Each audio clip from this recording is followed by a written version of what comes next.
last decade or so, we've seen a trend of body segments merging, four-door sedans designed as two-door coupes, crossovers morphing into sports cars, and now the SUV coupe.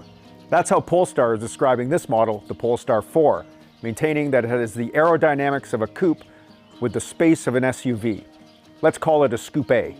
In terms of overall size and price in comparison to its stablemates, the 4 slots in between the smaller 2 and the larger 3. One of the more striking design elements of the Polestar 4 is a lack of a rear view window. To see what's behind you, there's a roof-mounted rear camera projecting a real-time view on a high-definition screen. I'm here in Madrid for the global first drive event of the Polestar 4, so let's take a closer look at this all-electric Scoop A and find out how it drives.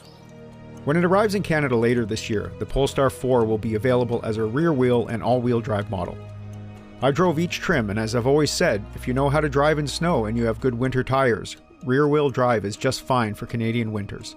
But I imagine the all-wheel drive or dual motor will be more popular for Canadian buyers.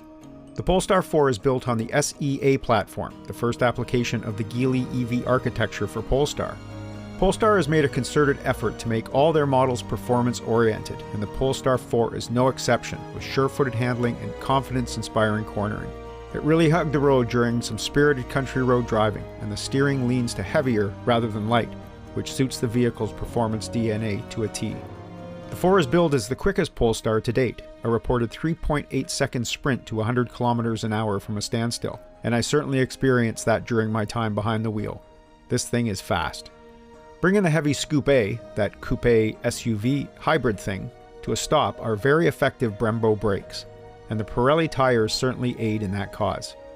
Exterior styling is heavily influenced by the beautiful Polestar Precept concept vehicle, and the 4 is, in my opinion, the best looking Polestar yet. However, that's not the case when you are following the 4, as that blocked out rear window area just doesn't flow with the rest of the design. Not only does that lack of rear window detract from the exterior design of the Polestar 4, but leads to my sole complaint about this new EV. It certainly is one of the first things you see, or maybe don't see, when you jump in the driver's seat of the all-new Polestar 4. Yes, it means one less mirror to adjust, but it does take some getting used to, and in fact, I never did get used to it during the half-day drive. What threw me off was that every time I did a quick glance in the rearview mirror, camera, my eyes needed a couple of seconds to adjust. Yes, the wide-angle view displayed is far superior than you'd ever get from the traditional rear-view mirror, no headrest blocking your view, for example, but that delay in focusing was something I never could get used to. I polled some other journalists following the drive, and some had this issue, while others didn't.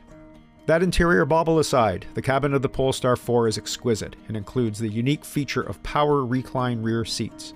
The blocked-out rear window and high rear roof line allows for massive headroom back there and contributes to outstanding ergonomics for front and rear seat passengers.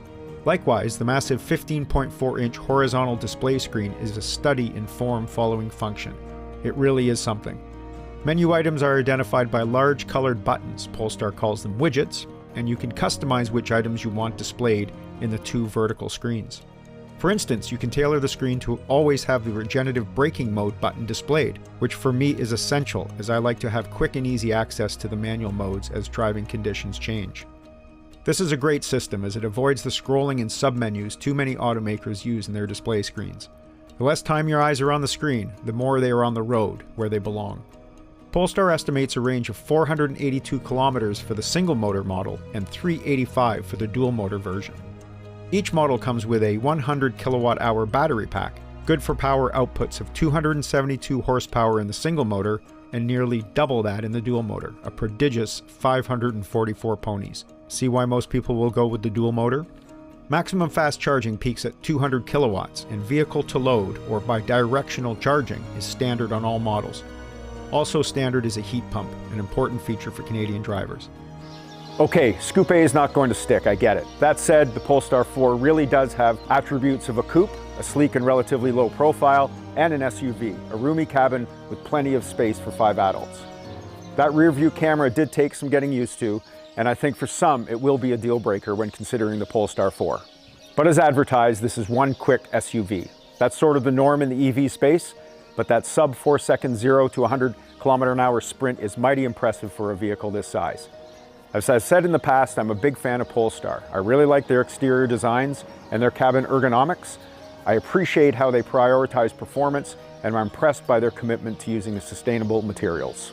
The biggest complaint about the company has been the lack of new models, but that changes this year as they go from 1 to 3, with more coming very soon. Pricing for the single motor starts at $64,900, with the dual motor adding $10,000 to that price. And first deliveries are expected in Canada this fall. In Madrid for Driving.ca, I'm Andrew McCready.